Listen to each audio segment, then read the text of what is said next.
Olá, queridos catequistas, boa noite, sejam todos bem-vindos e bem-vindas à nossa terceira noite da Semana Bíblico-Catequética de Salvador.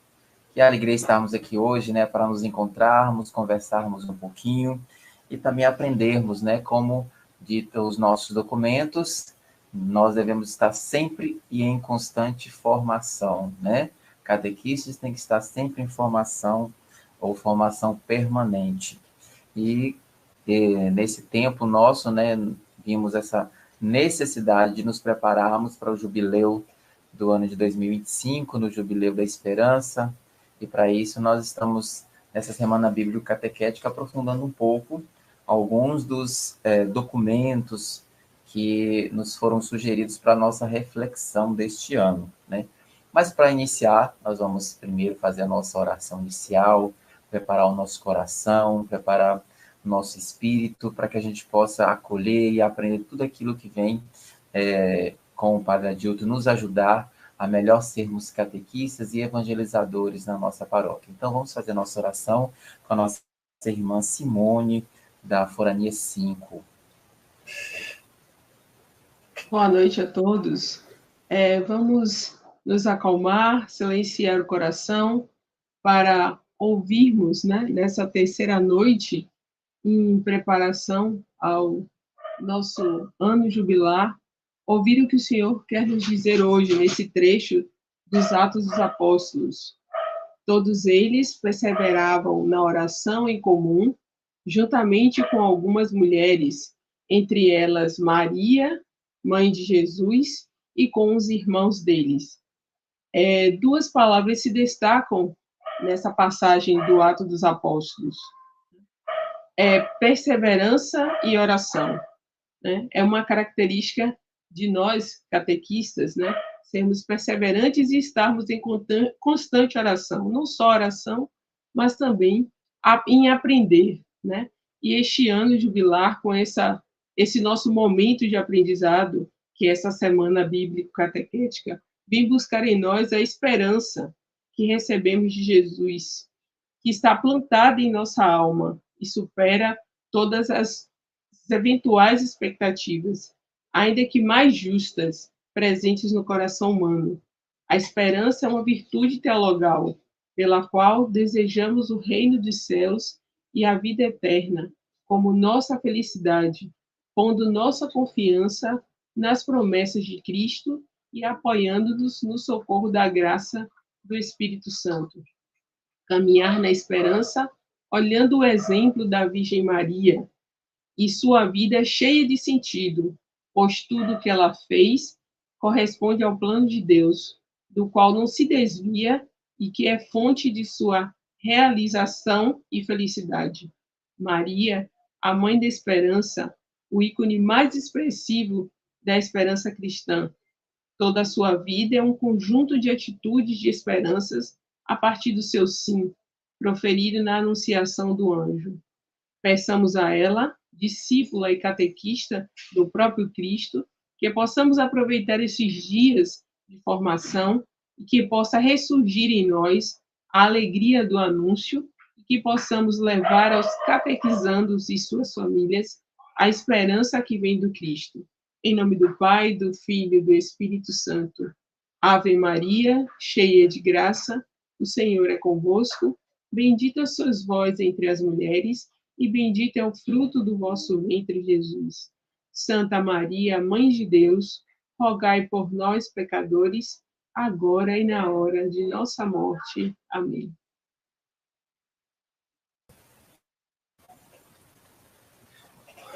Obrigado, Simone, pela oração que nos ajudou e vai nos ajudar também a meditar na nossa vida, na nossa caminhada, principalmente no nosso dia de hoje, no nosso tema, E antes de iniciar, eu quero também ressaltar que ontem nós tivemos a presença de alguns padres que a gente não falou aqui, mas nem agradeceu, que foi do padre Walter Rui, da paróquia Nossa Senhora de Fátima da Curva de Brotas, padre Carlos Manuel, também, que é vigário de Santo Amaro de Jeribatuba, estava aí presente, na nossa segunda noite da Semana Bíblica Catequética, dentre outras pessoas, né, tão importantes que foi para a gente, né, os párocos estarem e os vigários também estarem aqui presentes, apoiando seus catequistas, dando esse incentivo para que permaneçam firmes no estudo, né.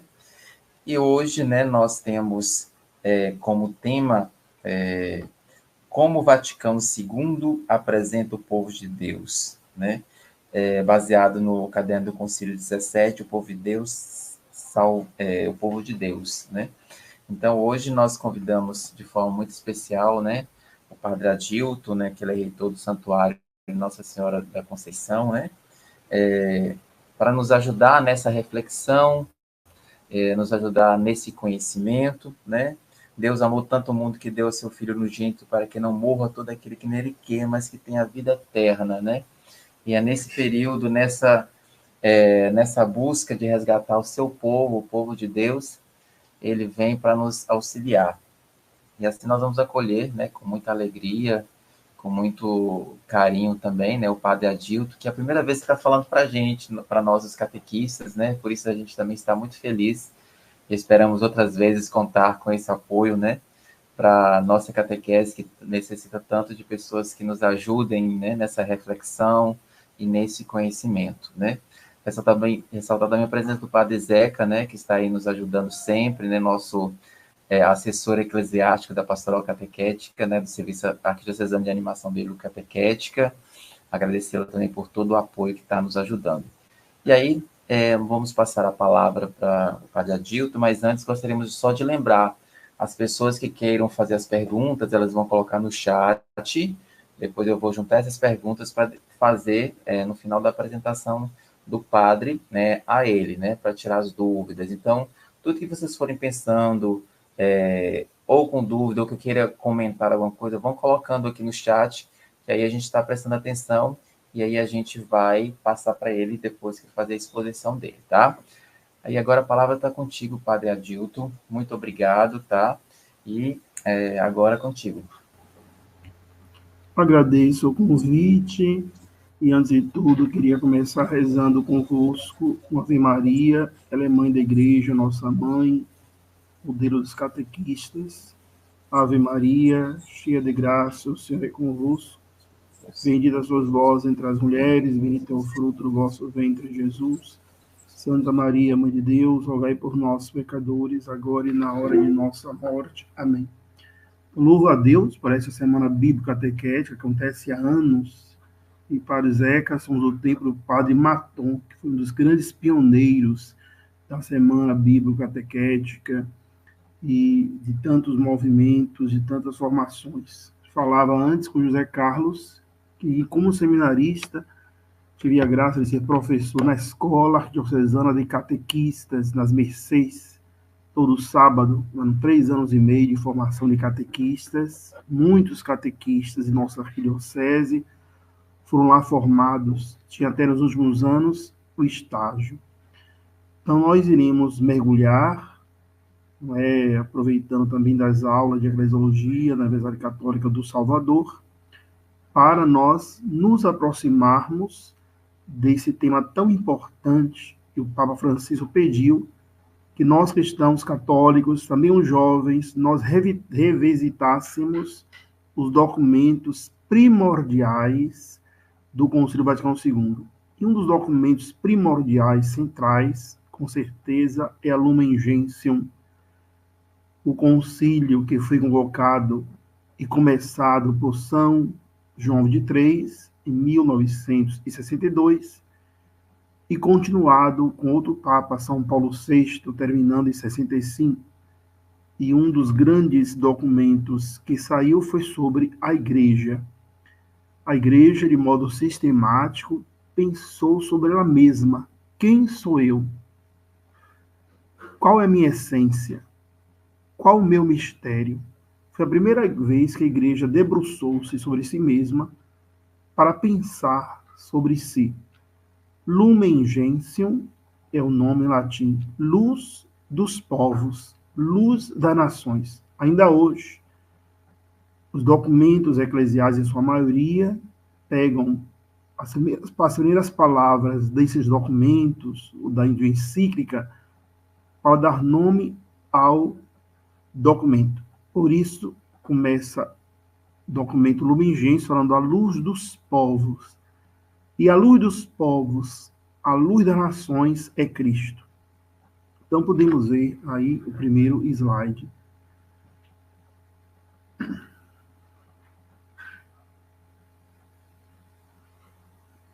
Podemos passar.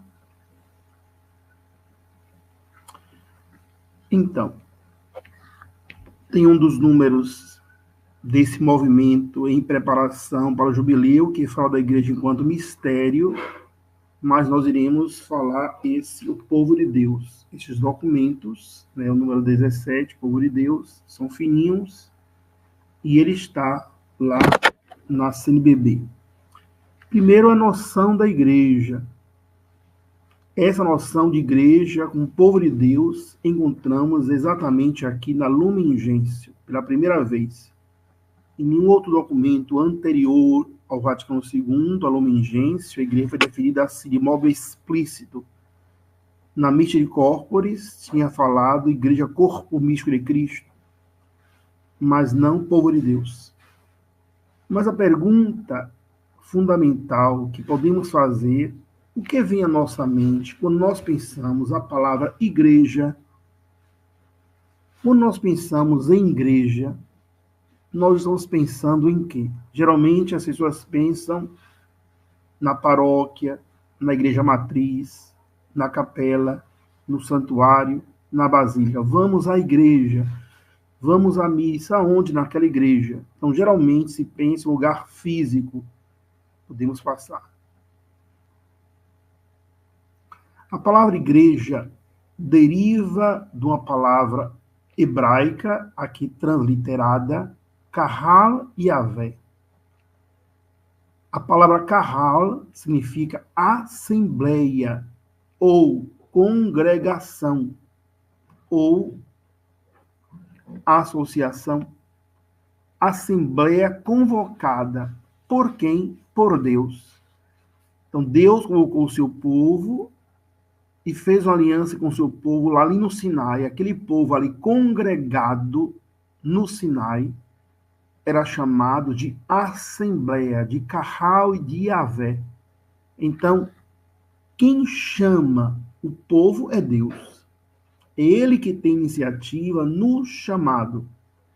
Ou seja, nos primórdios, nos primeiros séculos, até o século V, VI, porque até o 313 a igreja era perseguida, não existiam igrejas, o povo de Deus se reunia em casa, nas igrejas domésticas, ou nas catacumbas, ou escondido. Não existia, ao se falar igreja, a ideia de templo, de capela, de construção física, não existia. Mas já existia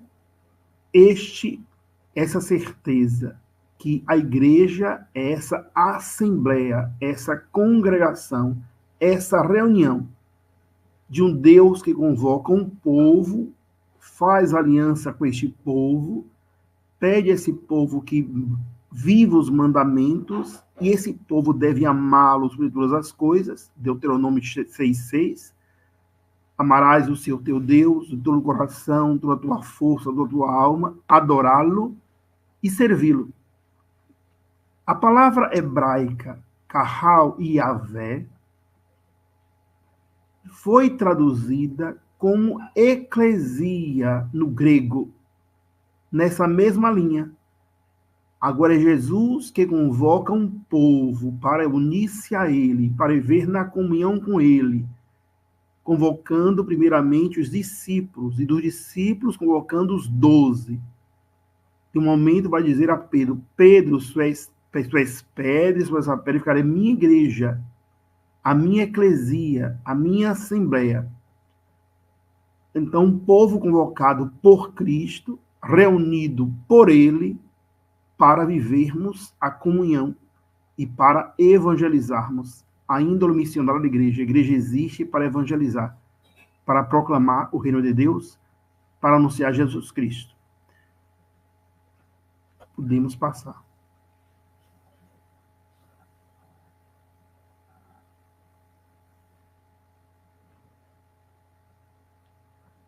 Pode passar.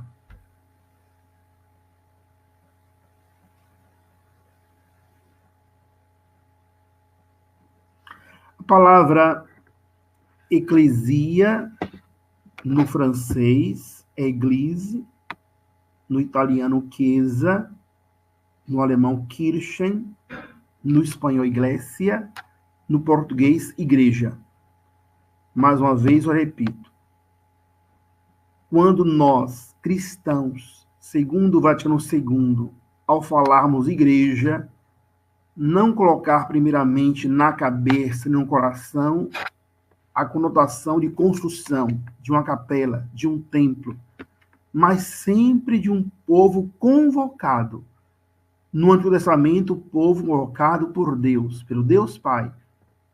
No Novo Testamento, esse novo povo de Deus é convocado por Jesus, que quis formar a sua igreja como sua esposa, seu corpo, onde ele é a cabeça. Esse novo povo de Deus, essa igreja viva, essa Assembleia Viva, é formada por batizados, por batizadas.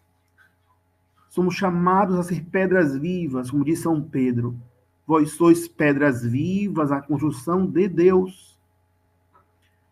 Então, antes de qualquer pensamento de igreja-construção, o que existe somos nós, pedra viva. Até na praia reunido, no sítio reunido, debaixo da árvore reunido, no playground reunido, se estamos reunidos em nome de Jesus, orando, lendo a palavra, meditando, fazendo leitura divina, ali está a igreja de Jesus. Estamos reunidos num só batismo, reunidos pelo Espírito Santo, alma da igreja. Então, a questão dogmática sobre a igreja, do Concílio Vaticano II, foi de 62 a 65, concílio, começada por João XXIII, continuada por São Paulo VI, ambos santos, consagrou nos documentos magisteriais essa expressão povo de Deus, não só presente na Lumen Gentium, mas nos outros documentos, também na Gaudium et Spes, como qualificação da igreja compreendida como uma realidade histórica, concreta e também categoria teológica. A igreja não é uma dimensão puramente espiritual invisível, é uma dimensão também visível. Apresenta um centro de unidade, que é o Papa. O Senhor dessa igreja é Cristo, a alma dessa igreja é o Espírito. A igreja concreta neste mundo, a chamada igreja peregrina e militante, que está unida a outras suas dimensões. A igreja que se purifica no purgatório, a igreja gloriosa. Mas a mesma igreja de Jesus, nas três dimensões, gloriosa, peregrina, somos nós, uma igreja visível e espiritual, e a igreja que se purifica, a igreja padecente. Existe, então, a dimensão histórica, concreta. A igreja existe no mundo para ser unidade e comunhão do gênero humano e ser também testemunha da salvação, anunciadora do evangelho.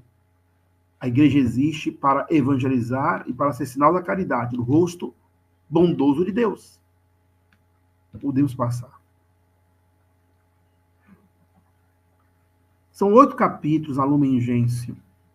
Primeiro capítulo, você pega no documento Lumen Gentium, que tem de fascículos, tem na internet, tem no compêndio nas editoras católicas. É a igreja enquanto mistério, enquanto sacramento.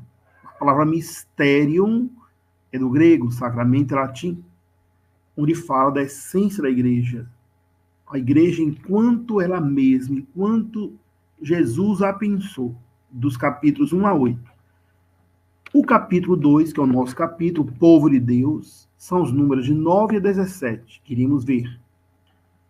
Depois, o terceiro capítulo é a constituição hierárquica da igreja. O bispo, os presbíteros, os diáconos. Quarto capítulo, se deleita e se aprofunda os leigos e a sua vocação leiga. O quinto capítulo, importantíssimo, a vocação comum de todos, seja da hierarquia, seja dos leigos, do povo de Deus em geral, a vocação comum nossa é a santidade, que se baseia no batismo. Sexto capítulo, os religiosos, os monges, os frades, as freiras. Sétimo capítulo, importantíssimo, a índole escatológica da igreja peregrina. E a união dessa igreja peregrina que somos nós, ainda vivos, que estamos unidos à igreja que se purifica, presente no purgatório, e a igreja gloriosa, a comunhão dos santos. Nesse capítulo vai falar da questão do céu, do purgatório, da morte, do juízo, do inferno. Os novíssimos, morte, juízo, inferno e céu.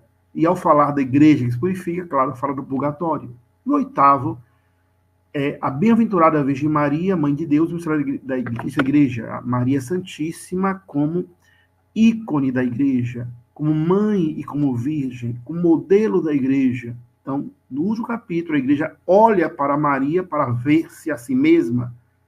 Aquilo que Maria é neste mundo e o é na glória, toda santa, imaculada, consumada, plena, discípula perfeita, a igreja deve ser. Podemos passar. No primeiro capítulo da Lumen Gentium, que aborda a natureza mística da igreja como sacramento de salvação, o segundo capítulo é a questão sobre a quem pertence esse sacramento. A resposta é dada no título deste capítulo, que nós estamos analisando neste livrinho, O Povo de Deus, do Jubileu 2025. O povo de Deus. Quem faz parte desse povo de Deus? Todos e todas batizados, mas também até os pagãos são chamados a fazerem parte deste povo de Deus. Vamos lá.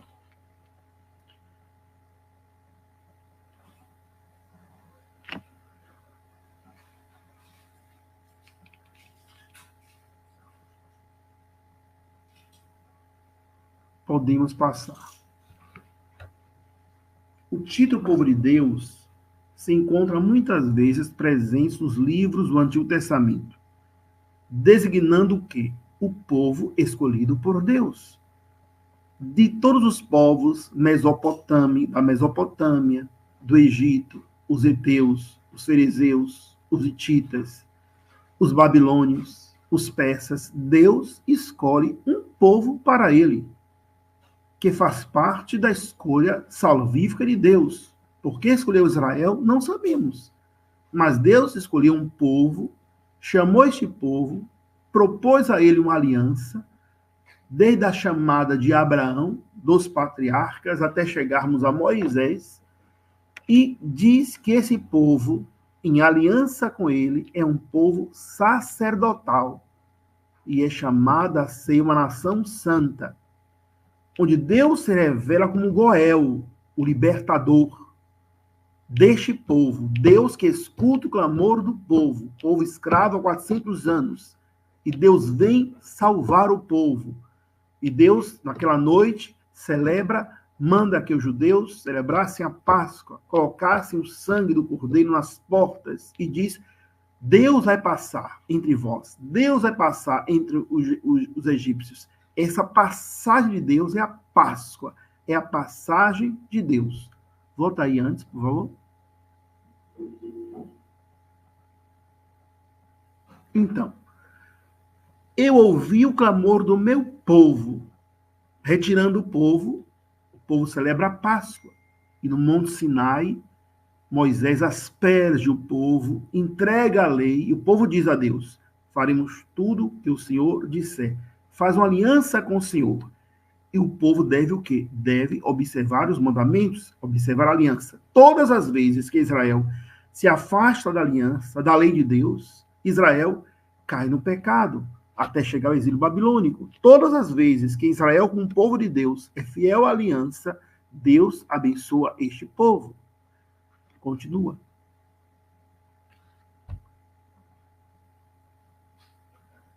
Pode, sim. No capítulo 9 da Lumen Gentium, tem assim: o Israel segundo a carne que peregrinava pelo deserto já é a igreja de Deus.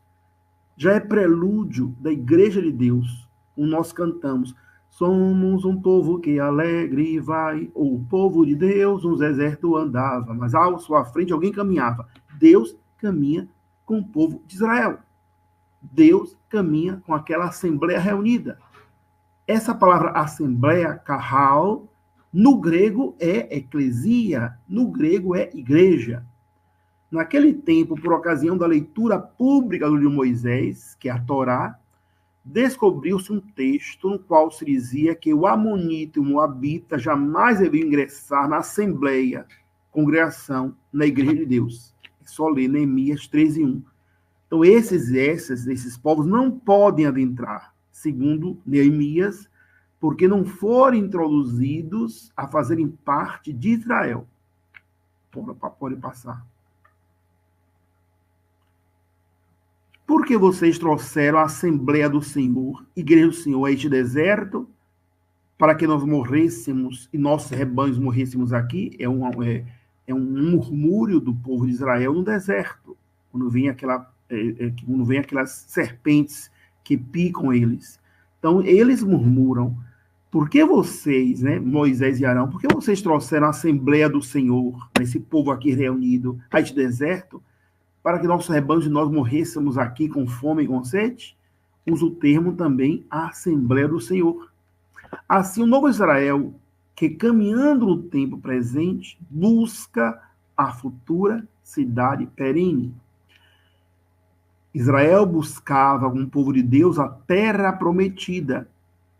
Nós, o novo povo de Deus, através da paixão e morte e ressurreição de Jesus, caminhamos para a terra prometida, que é Jerusalém Celeste, que é o reino dos céus. Também nós, no Antigo Testamento, vai chamar igreja de a convocação. Construirei sobre ti a minha igreja, a minha assembleia. Também o Novo Testamento usa o mesmo termo, assembleia edificada em Cristo. Podemos passar. No Antigo Testamento, Israel realmente é descrito como sendo o povo da primeira e da antiga aliança. As palavras hebraicas para povo são interessante isso. É an e goi. Essas duas palavras hebraicas que dizem respeito a povo, an e goi, revelam dois elementos que constituem esses grupos. A comunidade de sangue, a parentela do sangue, as 12 tribos de Israel, existiam entre elas uma parentela sanguínea e uma estrutura sociologicamente estável, uma instituição. A palavra an, no singular, aparece 1826 vezes. Todas as vezes que aparece a palavra an na Bíblia, está designando o povo de Israel, o povo de Deus. Interessante isso. Às vezes que aparece a palavra an, como povo, está designando o povo de Deus, povo chamado por Deus, convocado por Deus. Eu tenho uma característica. Eu sou povo de Deus. A salvação não é salvação individual, privada. Deus quer nos salvar como povo. Então, o antigo povo, o povo da aliança, é convocado por Deus. O povo tem consciência que eles pertencem a Deus. Não se pertencem a si mesmos, pertencem a Deus. Continuemos. Passemos. Enquanto Goim, no plural, aparece 561 vezes, todas as vezes que aparece Goim, está falando de outras nações, outros povos pagãos. Não usa Goim para falar de povo de Deus, só usa an. Fala-se com o termo Goim, que é povo, em relação às nações estrangeiras e pagãs. Por outro lado, a tradução grega na Bíblia, a palavra laos, traduzindo an por laos, é traduzida também como povo de Deus. Enquanto etne, no grego, no plural, é aplicada muitas vezes a nações pagãs. Então, também no grego, quando eu quero falar de povo de Deus, eu uso laos. Quando eu quero falar de outras nações que não são cristãs, eu uso etne. No Novo Testamento, laos aparece 140 vezes para dizer o povo cristão. 84 vezes em Lucas e Atos, é o mesmo autor. 55 vezes a palavra laos aparece em outros evangelhos. Pode passar. Essa notação linguística mostra que, desde a antiguidade, percebia-se a necessidade de uma palavra específica para exprimir o caráter particular de Israel. Deus tem um amor por Israel, Deus tem uma predileção por Israel, povo diferente dos outros por causa de sua vocação. Com a sua experiência nacional, conquistou um significado religioso essencial no plano da salvação que se revelou na história. Israel escolhido, não só para ser abençoado apenas ele, Israel escolhido para ser sinal de bênção para todas as nações.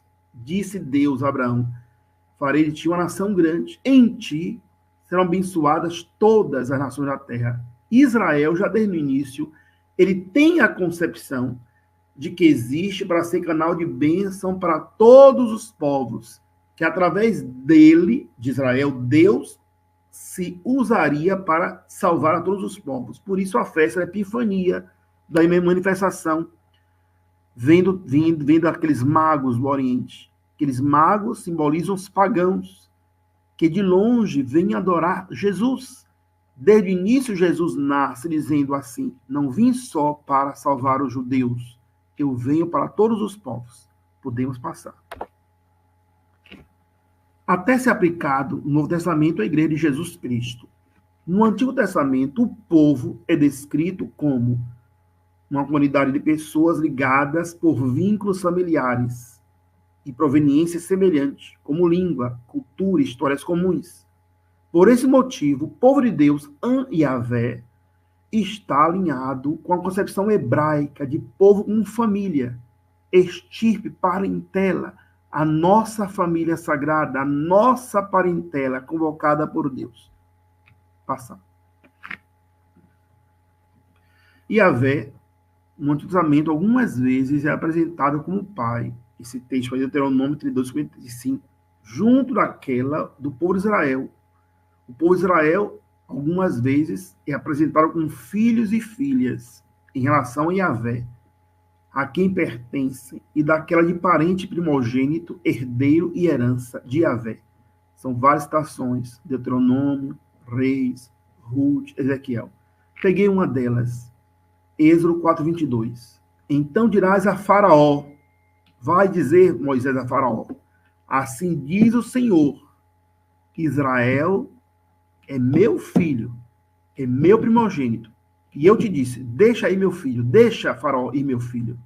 Então Deus dá uma ordem a Moisés para dizer a Faraó, diz o Senhor, Israel é meu filho, podia dizer, Israel é o meu povo, é o meu primogênito, deixa Israel partir, deixa Israel livre. Deus é maravilhoso, ele se preocupa conosco, ele escuta o nosso clamor. Passemos. A autocompreensão de Israel como povo de Deus. Em Deuteronômio 7, 6, 9, Israel é chamado a ser um povo santo, um povo consagrado, a ser dos seus, a ser de Deus, da sua estirpe, da sua descendência. Israel vai crescendo na concepção de ser um povo amado por Deus, que Deus seja um juramento a Abraão, nossos pais, Deus seja um juramento a Abraão, a Isaac e a Jacó. Em Jacó abençoou as 12 filhos, abençoou a tribo de Judá, dizendo que Judá seria um leão forte, que os outros se ajoelhariam diante dele. Por isso que José é da tribo de Judá. Por isso que Davi é da tribo de Judá. Por isso que Jesus é chamado no Apocalipse leão da tribo de Judá. E Jesus é filho de Davi, da descendência de Davi. As promessas messiânicas em Jesus se concretizam. Aquele juramento feito aos patriarcas, aos juízes, aos profetas, vai se concretizando a partir da experiência que todo Israel faz, mesmo os que não tiveram no Êxodo, e todo israelita faz experiência de libertação do Êxodo. Todos eles se sentem que foram escravos, que Deus os libertou da escravidão como um forte. Como um forte. Deus fez aliança com eles. Aliança no hebraico é berit, uma aliança. E a aliança nova do novo povo de Deus em Cristo é o batismo. O batismo é uma comparação, é um paragone da aliança primeira que o povo de Deus fez com Israel. E a Páscoa, a libertação do Egito, da escravidão do Egito, a Páscoa e aquela celebração ali no Sinai é fundamental para Israel até hoje. Deus nos libertou. Então, até hoje, Israel vive isso. Até hoje, Israel celebra a Páscoa como memória desse evento. E Jesus celebrou uma ceia pascal, etc. Então, essa voz é continuada em Cristo. Por isso, Jesus, ele institui o novo povo de Deus. Mas o novo povo de Deus, que somos nós, não destrói o antigo povo de Deus. As raízes nossas estão lá. João Paulo II dizia que os hebreus são nossos irmãos mais velhos. A nossa liturgia, os nossos salmos, as nossas orações estão fincadas em Israel. Israel se considerava povo de Deus, também nós somos povo de Deus. Continuemos. Com o fracasso histórico da primeira aliança, a gente vê que foram para o exílio 70 anos, depois foram libertados pelo rei persa, o Ciro. Deus fala por meio de Jeremias, que profetizou a destruição de Jerusalém, profetizou a destruição do templo, profetizou o exílio. E Deus anuncia pela boca de Jeremias que vai surgir um novo povo, que não mais vai escrever as cláusulas da lei em pedras, mas vai escrever no coração. Eis a aliança, Berite, que então farei com a casa de Israel, oráculo do Senhor, palavra do Senhor. Eu lhe incutirei a minha lei, eu colocarei a minha lei, minha Torá, e eu a gravarei em seu coração. Serei o seu Deus, Israel será o meu povo. Essa é a beleza de Israel. Eu serei o seu Deus, Israel será o meu povo. Não mais escreverei a minha lei em tábua de pedra, mas incutirei em vossos corações. Em Ezequiel 37 vai dizer mais ainda: tirarei do vosso peito coração de pedra e vos darei um coração novo, um coração de carne. Imprimirei em vosso peito a minha lei. Tudo isso é uma preparação para o Novo Testamento, para o novo povo de Deus, que agora não mais oferece ao Pai o sangue de cordeiros e bodes e touros. Agora oferece ao Pai, pela libertação do gênero humano, o seu próprio Filho Jesus, o Cordeiro Imaculado, que deu a sua vida por nós na cruz.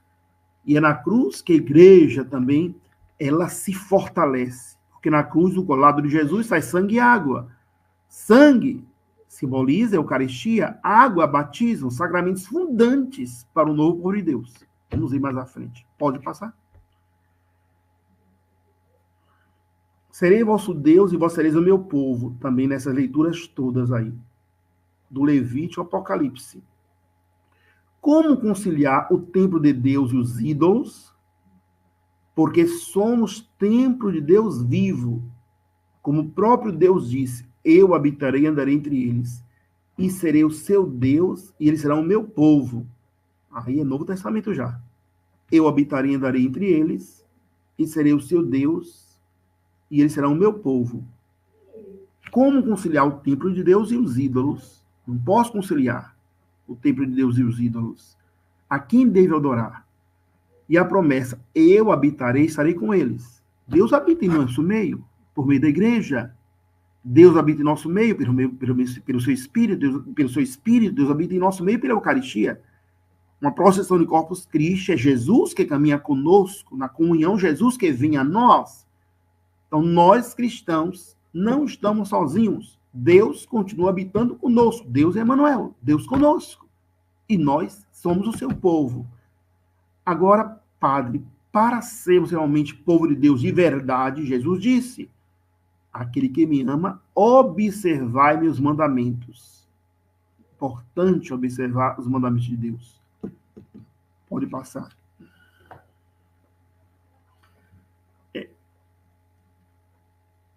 O crer em Cristo é orientado em direção ao Israel total de Deus. É aqui que a igreja se refere diretamente a Jesus como Messias. Salvador conduz Israel ao seu fim definitivo. Então, o novo Israel e Israel são conduzidos a Cristo ao fim definitivo da igreja. O fim definitivo da igreja é o esponsalício, é o matrimônio do cordeiro com a esposa, a igreja, o reinado de Deus. A vinda última de Cristo. E para cada um de nós, com a morte, começa esse reino definitivo para aqueles que vão, pelo menos, purgatório e vão para a glória, não para aqueles que são condenados. Daí a qualificação conciliar chamando a igreja, parece, pela primeira vez no nome Gênesis, aparece o termo Doutrina e Concílio. A igreja é povo messiânico, é povo do Messias. Nós somos o povo do Messias. Nós somos o povo de Jesus. Nós somos o povo que, dia 25 desses dias, no dia segunda-feira, a oração dizia: devemos acolher a Maria, porque nela foi gerado aquele que é verdadeiramente homem e verdadeiramente Deus. Jesus não é só um homem, não é um profeta. Jesus não é um guru. Jesus é uma fábula. Jesus é uma presença de homem e Deus. Nós somos o povo messiânico, o povo do Messias, o povo da esperança, da fé e da caridade. Lumen Gentium 9. Continua, por favor. Os cristãos, no início, eram chamados de várias maneiras. Interessante. Como eram chamados no início, até o 3º ou 4º século? Alguns chamavam caminho, até que é do movimento neocatecumenal, que entra nesse documento, então, estou fazendo o caminho. O caminho, os discípulos, os santos. São Paulo vai escrever aos santos que estão em Corinto, comunidade dos santos, os nazarenos, a seita, a facção nazarena, os cristãos, assumiu um nome definitivo. O nome que veio definir os cristãos todos é a igreja. E que a igreja é a assembleia. E a assembleia me faz lembrar o quê? Povo de Deus. Esse termo igreja é a tradução do termo hebraico kahal, assembleia, congregação, ligada à convocação de Israel no Sinai, com o povo da aliança. Em grego, traduzindo, é eclesia. Mais uma vez, retomo isso.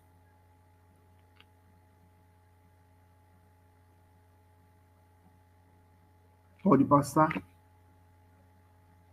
Os títulos de Israel são aplicados à comunidade cristã. Interessante. O Antigo e o Novo Testamento. No Antigo Testamento, chama-se o povo de povo. Também, no Novo Testamento, em Tito, também fala que o povo de Deus, o povo de Jesus é o povo de Deus. No Antigo Testamento, chama o povo de Israel de rebanho, também no Novo Testamento, Atos 20, 18, 1 Pedro 5, 2, rebanho do Senhor, esposa do Senhor, também no Apocalipse, estirpe eleita, nação santa, o povo de Deus. Então, muitos termos usados no Antigo Testamento para Israel são utilizados na teologia bíblica do Novo Testamento para a igreja, para dizer que a igreja não rompe com Israel. A igreja continua, o povo de Deus continua na mesma caminhada. Por isso Jesus vai dizer: eu não vim destruir a lei e os profetas, não vim destruir os mandamentos, eu vim aperfeiçoá-lo. Jesus aperfeiçoa. Então, Jesus, a sua caminhada histórica, não destrói a caminhada do povo de Israel, mas diz: olha, nós continuamos. A igreja é o novo povo de Deus. Agora vem esse texto magistral de 1 Pedro 2, de 4 a 5, 9 a 10, que eu fiz questão de colocar aqui todo. Vamos vê-lo. Esse texto me toca bastante. Eu falo muito nas aulas de eclesiologia sobre ele. Pode passar. O texto é esse, em 2 slides. Aproximai-vos do Senhor, pedra viva. Ele é a pedra viva. Rejeitada pelos homens, mas escolhida e valiosa aos olhos de Deus. Do mesmo modo, também vós, como pedras vivas, você que está me escutando, você é pedra viva, não morta. Você é um tijolo vivo da igreja. A igreja não é um lugar de pedra, um lugar... Não, a igreja é viva, somos nós. Mesmo se fosse caísse por terra um terremoto, Deus livre, acabasse a igreja do Bonfim, acabasse a igreja da Condição da Praia, acabasse a igreja de São Pedro, acabasse a igreja de São Paulo, não, mesmo nossas igrejas todas sendo destruídas, igrejas, eu falo igrejas de pedra, nós continuaríamos vivos, somos pedras vivas. Formai um edifício espiritual, um sacerdócio santo, a fim de oferecer de sacrifícios espirituais agradáveis a Deus por Jesus Cristo. A nossa vida oferta um sacrifício espiritual. Continua. Vós, ao contrário, sois a geração escolhida. Vocação, a geração escolhida. O sacerdócio régio, sacerdote rei, o batismo. Nação santa, o povo que adquiriu. O Padre, nós somos adquiridos como? Pelo sangue de Jesus. De Jesus a Pedro, na casa de Pedro. Diz assim, não fomos comprados ou salvos pelo ouro e pela prata, mas pelo sangue de Jesus. Não somos salvos comprados pelo euro ou pelo dólar, mas pelo sangue de Jesus. Ele conquistou, ele adquiriu, a fim de que proclameis os grandes feitos daquele que vos chamou das trevas para a luz maravilhosa. Quem está longe de Jesus está nas trevas, está na tumba, está na caverna escura. Ele nos chamou das trevas, nós pagãos, não éramos povo de Deus, nós não pertencemos ao povo de Deus enquanto estirpe, não somos hebreus, mas das trevas fomos chamados à luz maravilhosa. Vós sois aqueles, somos nós pagãos, vós sois aqueles que antes não eram um povo, agora, porém, são povo de Deus. Os que não tinham alcançado a misericórdia, agora, porém, alcançaram a misericórdia. Não éramos povo, agora o somos. Não estávamos na luz, agora estamos. Não tínhamos alcançado a misericórdia, agora alcançamos. Pela vida entregue de Jesus, morto e ressuscitado. Alcançamos a misericórdia. Lindo esse texto. Pode passar.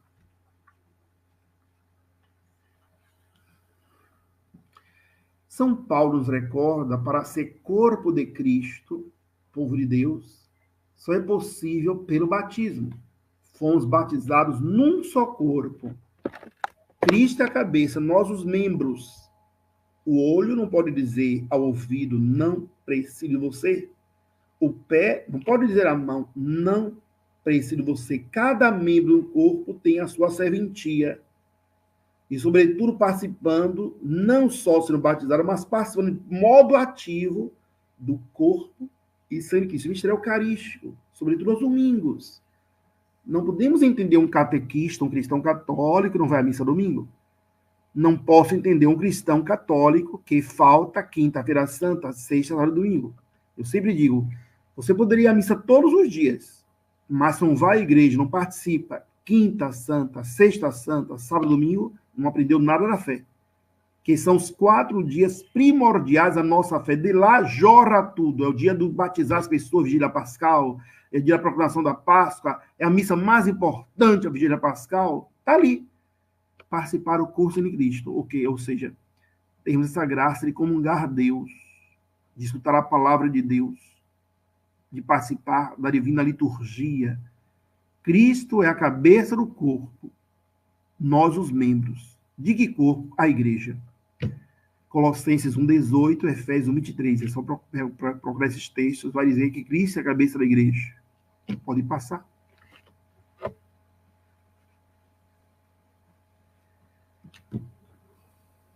A igreja é o povo de Deus, a forma de corpo de Cristo. A igreja é povo de Deus, a forma agora, no Testamento, de corpo de Cristo. A correlação entre os títulos neotestamentários, povo de Deus e corpo de Cristo, os quais são vistos de modo antagônico, contrários, antes do Vaticano II, foi se clarificando a certeza de que não existe mais antagonismo entre o corpo de Cristo e o povo de Deus. A certeza de que a igreja é efetivamente o povo de Deus, o novo povo de Deus, que existe na condição do corpo de Cristo. Então, só posso entender hoje a igreja como povo de Deus entendida como corpo de Cristo. Nós somos povo de Deus porque, pelo batismo, estamos inseridos em Cristo. Quem nos alimenta é Cristo na Eucaristia. Quem nos revigora e nos confirma na plena adesão à fé é Cristo, com o sacramento da confirmação ou da crisma. Os sacramentos da iniciação cristã primordiais. Primordiais. Pode passar.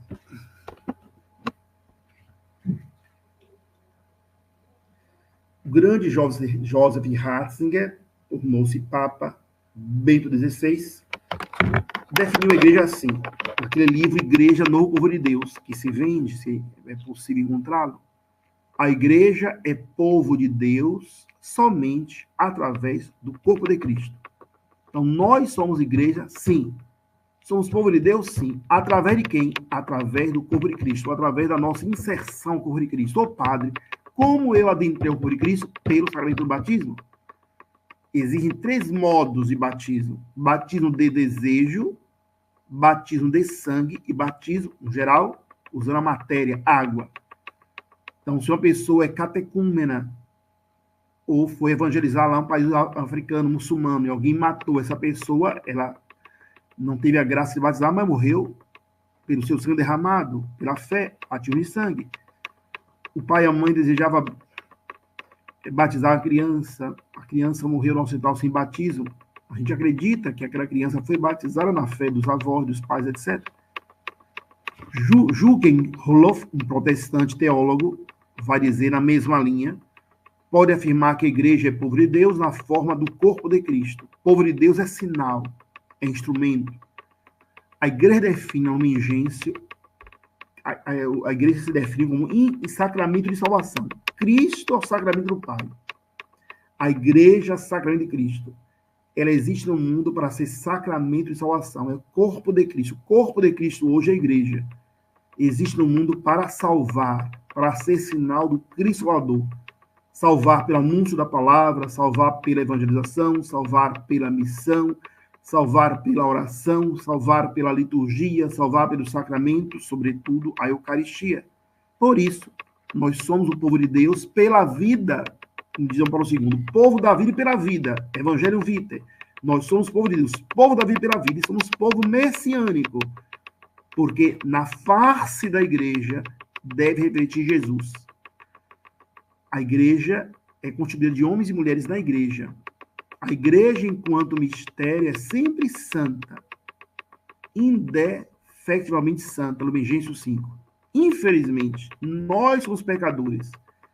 Os sinais de trevas que existem dentro da igreja não é por causa da igreja enquanto mistério, é por causa de nós, seres humanos. Significa, quanto mais eu, você, formos mais santos e santas, mais irá se brilhar no rosto da igreja Jesus.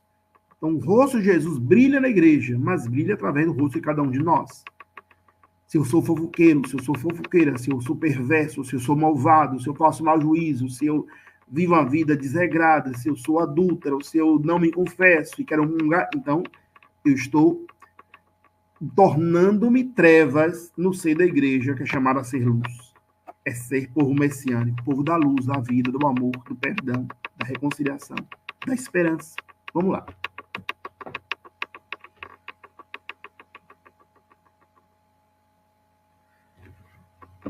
O Vaticano II apresenta o povo de Deus nas discussões conciliares, a igreja, na sua hierarquia, que muitos padres conciliares queria que a hierarquia viesse ser logo tratada no capítulo 12. Interessante isso. No Vaticano II, muitos queriam que o capítulo sobre a hierarquia da igreja, os bispos e padres e diáconos, fosse logo tratado no capítulo 2, depois do capítulo do mistério. Mas a maioria dos padres, teólogos, conciliares e bispos eram não. Primeiro devemos tratar a igreja como povo de Deus, que é comum a todos, para depois tratar da vocação episcopal, presbiteral, diaconal, dos leigos, etc. Então, houve aí a chamada Revolução Copernicana, porque começou-se a tratar a igreja como povo de Deus, antes de tratar a igreja hierárquica. Pode passar.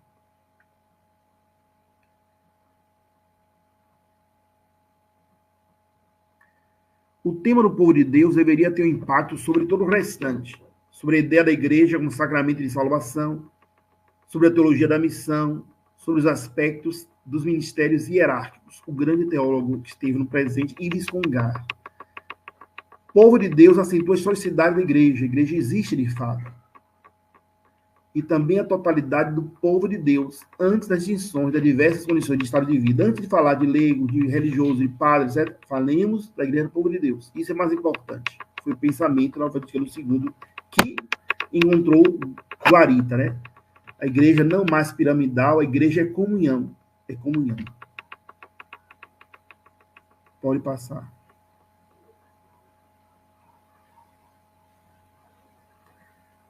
O povo de Deus, em seus diversos membros, esse segundo capítulo da Lumen Gentium divide em 3 dimensões. Cristãos, Lumen Gentium 14, são cristãos católicos. Lumen Gentium 15, cristãos não católicos. Não, deixa lá onde estava, querida. Anterior. E Lumen Gentium 16, a igreja entende que ela tem a missão de anunciar a todos os povos Cristo, também a homens e mulheres que não são cristãos, aos pagãos, aos agnósticos, porque Deus, ele quer salvar a todos os homens, quer salvar a todos. Saiu daqui.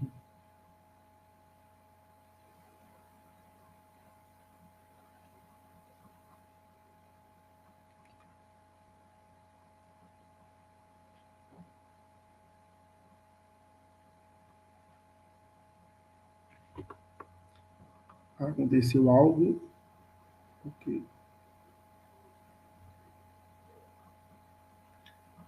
Ah.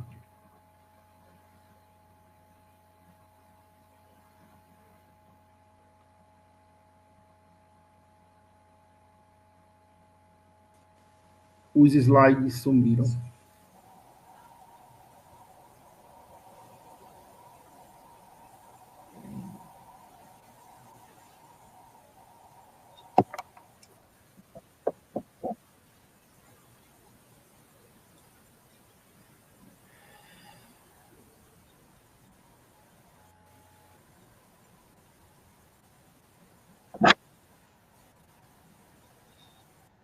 Já está terminando.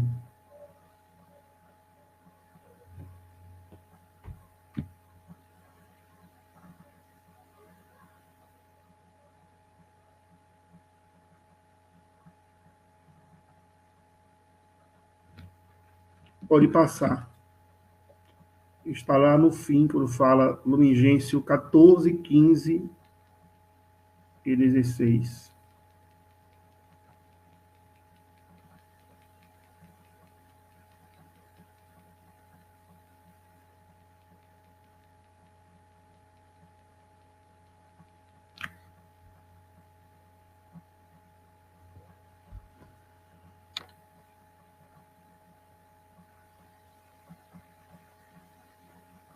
Obrigado, é isso mesmo. Obrigado.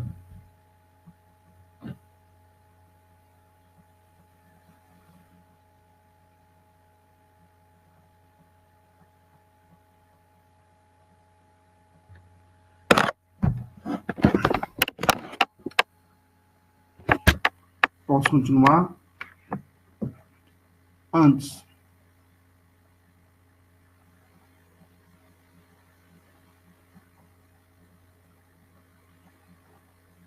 Anteriormente.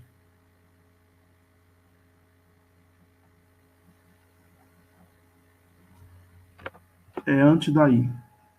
Subindo. Sobe. Aí. Então, nesse segundo capítulo, Povo de Deus, os números 14, 15 e 16 são importantes. A Lumen Gentium 14 fala dos cristãos católicos. Nos chama a atenção. Há daqueles católicos que estão na igreja apenas de corpo, mas não de coração, que não se convertem, que não vivem a caridade. A Lumen Gentium 15 é um número ecumênico, onde percebe as maravilhas de Deus presentes em outras comunidades eclesiais, anglicana, batista, assembleiana, luterana, metodista, etc. E o último, a igreja é um olhar para todos os povos, todas as gentes, porque a igreja recorda que o desígnio de Deus, ele quer salvar a todos os homens e mulheres. E quer levar todos os homens e mulheres à plenitude de salvação. Então a igreja diz, se um ser humano busca viver conforme a sua consciência, buscando viver o bem, fazer a justiça, mesmo aquele e aquela que não conhece Jesus, de modo explícito, poderá ser salvo, porque seguiu a voz da consciência. E a consciência é o sacrário, onde Deus fala. Então, Deus quer salvar a todos. Pode passar.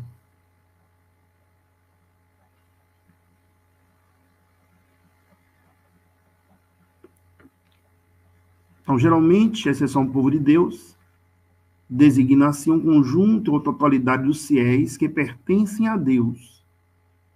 Indica o povo que forma a igreja. Refere-se, em alguns casos, aos fiéis que se diferem dos pastores. Também o título inédito, o messiânico, 2 vezes, a Lumen Gentium 9. Pode passar. Eu vou pedir que você vá para frente agora. Pode passar. Não vou ler. Aí, o texto do capítulo 2, a Lumen Gentium, é desenvolvido assim. É apresentado esse faro do sacerdócio comum dos fiéis, que todos nós somos sacerdotes, profeta e rei. Isso é comum a todo batizado, chamado à santidade, onde o Senhor Deus dá carismas, do Lumen Gentium 9 a 12. Na segunda, são apresentados os vários modos de pertencimento a eles, cristãos católicos, cristãos não católicos e homens de boa vontade. De certo modo, cada uma dessas categorias estão unidas à igreja. Pode passar.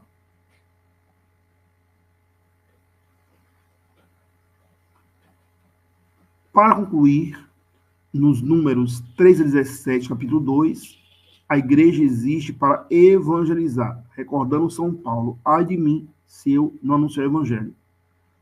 Número 10 da Lumen Gentium é o primeiro documento a conciliar, no qual o magistério se pronuncia explicitamente sobre o sacerdócio comum ou geral dos batizados. O sacerdócio comum geral é basilar, fundamental para todos nós. Todos nós podemos orar, todos nós podemos louvar, todos nós podemos nos entregar como sacrifício, graças ao nosso sacerdócio comum, que é fonte para a nossa vida espiritual, sacerdócio comum dos fiéis, provindo do batismo. Podemos passar.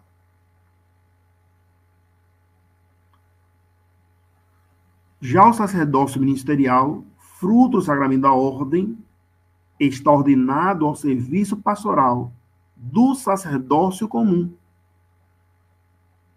As pessoas ordenadas agem persona Christi para presidir o sacrifício eucarístico. Então, o povo sacerdócio comum, o povo em geral, se alimenta da Eucaristia graças ao sacramento da ordem, onde ele é oferecido em nome de todos, nosso Senhor, por aqueles que foram ordenados para isso, ordenados para o serviço, para serem sinal de Jesus, cabeça, pastor, esposo da igreja. Pode passar.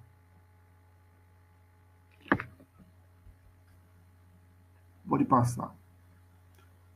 Pode passar também. O sacramento do matrimônio, antes aí, o sacramento do matrimônio é a base da família, como igreja doméstica, Lumen Gentium 11. O sacramento do matrimônio forma famílias.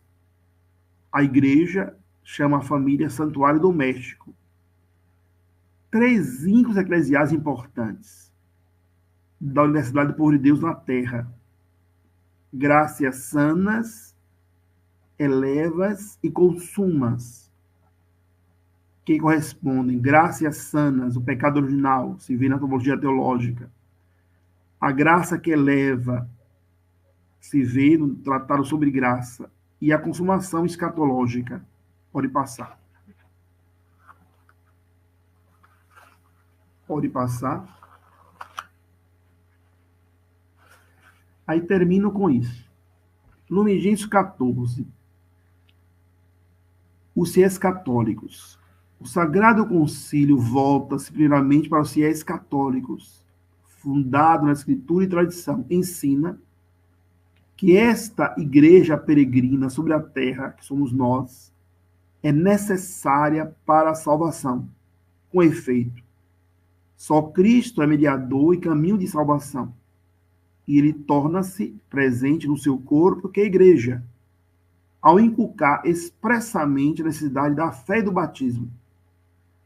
Confirmou simultaneamente a necessidade da igreja, para a qual os homens, os seres humanos, entram pela porta do batismo. pelo que não se poderiam salvar aqueles que, não ignorando ter sido a Igreja Católica fundada por Deus, por meio de Jesus Cristo, como necessária, contudo, ou não querem entrar nela, ou não querem perseverar. Então, aqueles que sabem que a Igreja Católica foi fundada por Jesus, mas se negam a entrar nela, ou entrando, não perseveram nela na busca das santas virtudes, eles estão dizendo não à salvação. Muito certo, muito importante isso. Pode continuar.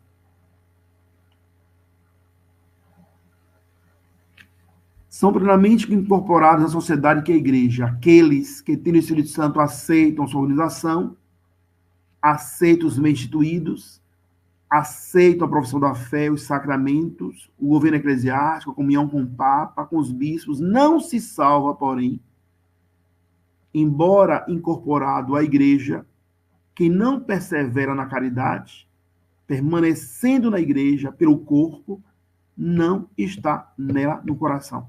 Os catecúmenos, quem se prepara para o batismo, movidos pelo Espírito Santo, pedem explicitamente para serem incorporados à igreja.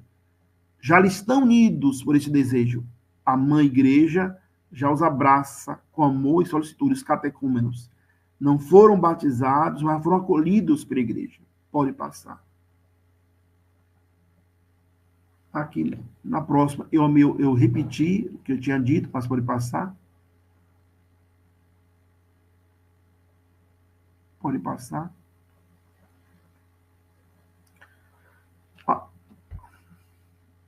Três vínculos eclesiais que nos fazem Igreja Católica, povo de Deus. É a profissão de fé, a celebração sacramental e a comunhão com o ministério pastoral. Sobretudo a comunhão com o Papa e os bispos. Então, devemos professar a mesma fé. A fé apostólica do credo, o credo niceno-constantinopolitano, a fé nos passada pela catequese, vai nos lembrar a importância do catecismo da Igreja Católica, vai nos lembrar a importância do compêndio da Igreja Católica, inclusive para as nossas catequeses. O autor, o Salvador Pininot, que é um professor, ele recorda nesse fascínio do povo de Deus a importância do aprofundamento da fé. E o catequista é a missão de transmitir a beleza dessa fé. Pode passar.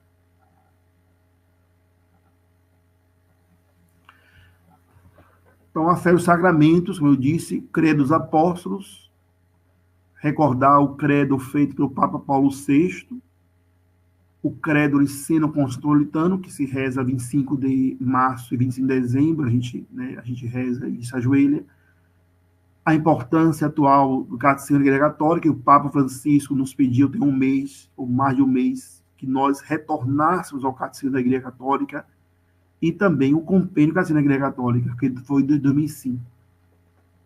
O Catecismo 92.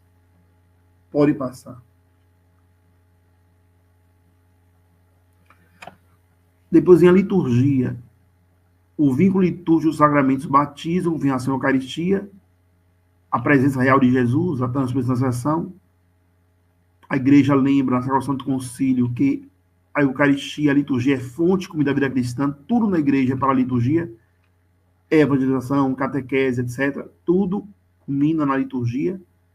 Lumen Gentium 15, do capítulo Povo de Deus, valoriza também a vida cristã não católica.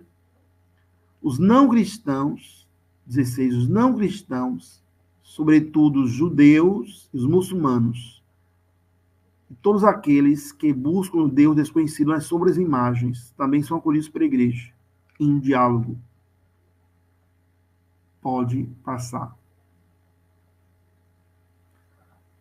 Lumen Gentium 16 apresenta claramente a vontade salvífica universal de Deus para com todos os seres humanos honestos e boa vontade, ainda que seu êxito seja conhecido apenas por Deus.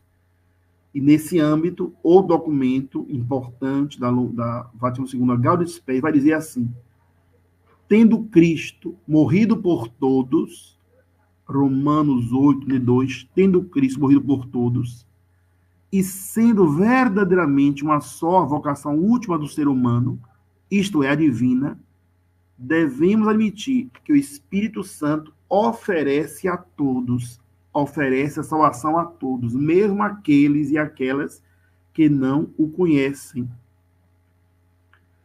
Entendeu?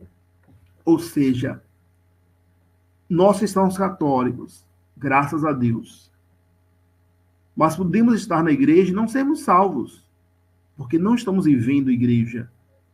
Se vive, às vezes, da fofoca, maquinando o mal, na preguiça, a duplicidade de vida, ou às vezes não obedece à moral cristã. Não é só a fé, a moral. Dizer não ao aborto provocado, dizer não à pílula no dia seguinte, dizer não à ligação de trompas, dizer não à vasectomia, dizer não aos anticoncepcionais, dizer não à destruição dos embriões humanos, dizer não à fecundação in vitro, seja ela homóloga ou heteróloga, é obedecer Deus e a sua palavra. Dizer não ao suicídio, dizer não à guerra, dizer não à pena de morte, dizer não a tantos absurdos que a sociedade vê como um bem. Até o Papa, agora, pelo Descastério da Fé, no novo documento Dignidade Infinita, fala não à troca de sexos, não à ideologia de gênero. O ser humano fez homem e mulher à sua imagem e semelhança. A família está no fundamento mulher e homem, e ali vem os filhos. Então, um cristão católico que vai contra isso está indo contra Deus, contra a revelação. Então, posso estar na igreja, mas ter pensamentos contrários à igreja. Já um pagão, já um espírita, já um candomblessista, já um budista, não conhece o evangelho, mas muitas vezes o seu modo de proceder é um modo de proceder com justiça. Trata bem os funcionários, trata bem as pessoas, sabe perdoar, é educado. Ele não sabe até aquela tribo indígena que Jesus veio ao mundo, não conhece Jesus, mas lá na glória, podendo ser salvo, bem-vindo à misericórdia de Deus, ele vai saber que foi salvo, não porque acreditava nas crenças de Buda ou Maomé. Ele foi salvo por Jesus. Por que foi salvo? Porque a sua prática, as suas virtudes, o seu comportamento foi um comportamento ético, moral, de pureza, de santidade. Então, isso é bonito. Tendo Cristo morrido por todos e sendo verdadeiramente uma só vocação última do homem, isto é, divina, o céu, devemos admitir que o Espírito Santo oferece a todos. Complete aí a próxima.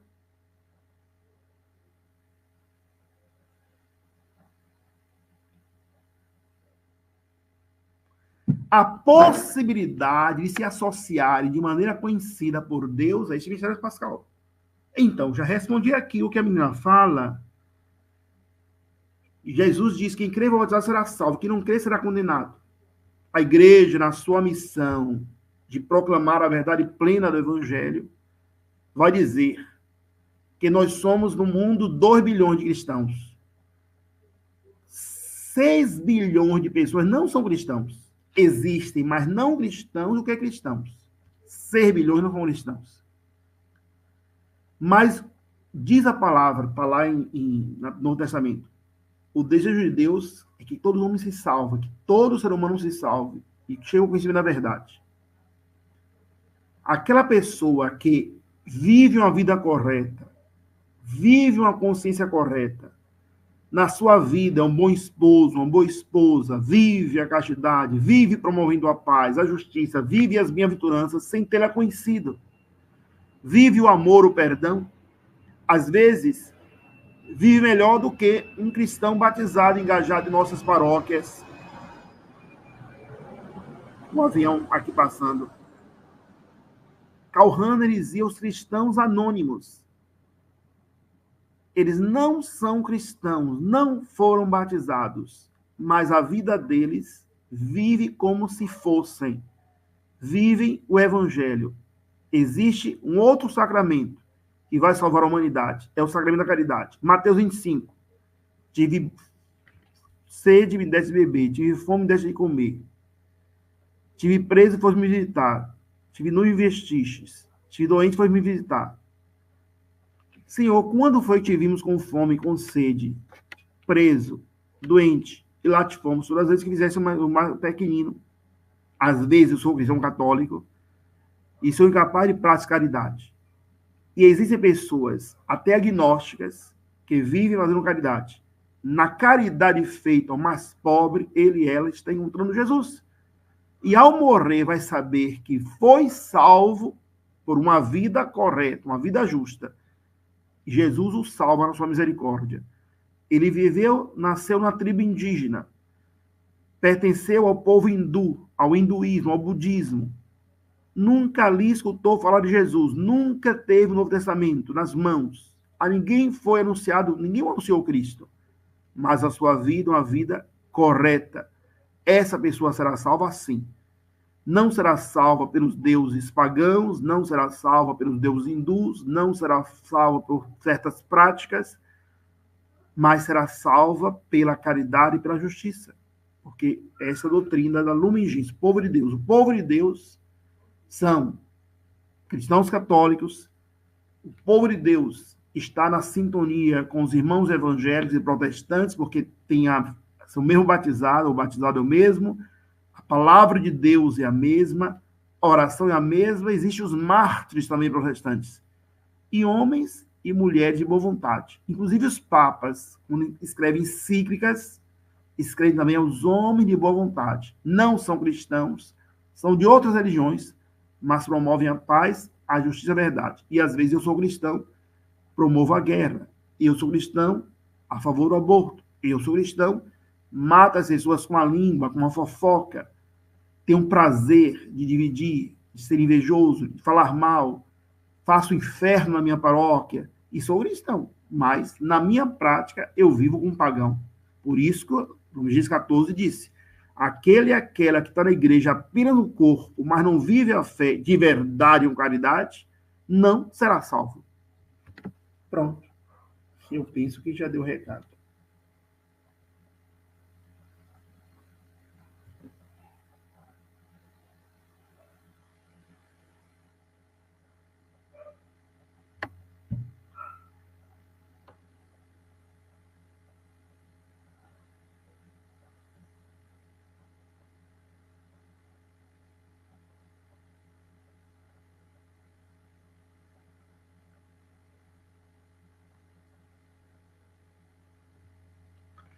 José Carlos, eu penso que já dei o recado, né? Eu vi uma pergunta aí. Vocês têm outra? Isso. Eu queria beber um pouquinho d'água aqui e volto, tá bom? Rapidinho. Beber um pouquinho d'água aqui e volto. Rapidinho. Certo. Então, enquanto o padre vai lá beber a água, só relembrar que aqueles que ainda não se inscreveram para a nossa formação de catequistas iniciantes, ainda dá tempo, é até dia 12 agora, tá até sexta-feira. Então, vamos aí agilizar para que a gente possa ter um bom número de pessoas também, terão bons assessores para nossa formação, vai começar semana que vem, dia 16, né? Que acho que é dia 16 que começa, deixa eu olhar aqui na minha agenda. Dia 16, não, dia 18. Dia 18 de abril, então começa a formação, tá, gente? Então vamos agilizar aí, passando os nomes para os coordenadores paroquiais, que o nome e o valor, né? E depois esses coordenadores paroquiais vão passar para os coordenadores forâneos, que vão nos encaminhar tanto os valores como os nomes das pessoas que se inscreveram.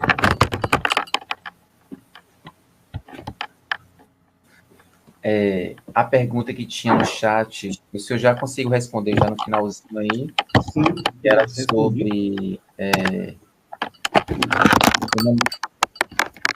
o nome da pessoa. Se muçulmanos, se budistas, se índios serão salvos, porque aí eles não vão. Claro que sim. Poderão ser mais salvos do que a gente, mais rápido. Jesus falou: as prostitutas e os publicanos nos precederão no reino dos céus. A caridade é o 8º sacramento de salvação. Eu posso ser cristão, católico, nunca fazer caridade.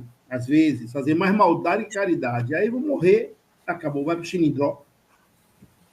Certo. A pergunta que eu tenho para fazer em relação ao tema é: o senhor nos apresentou, né, o povo de Deus, segundo o Vaticano II.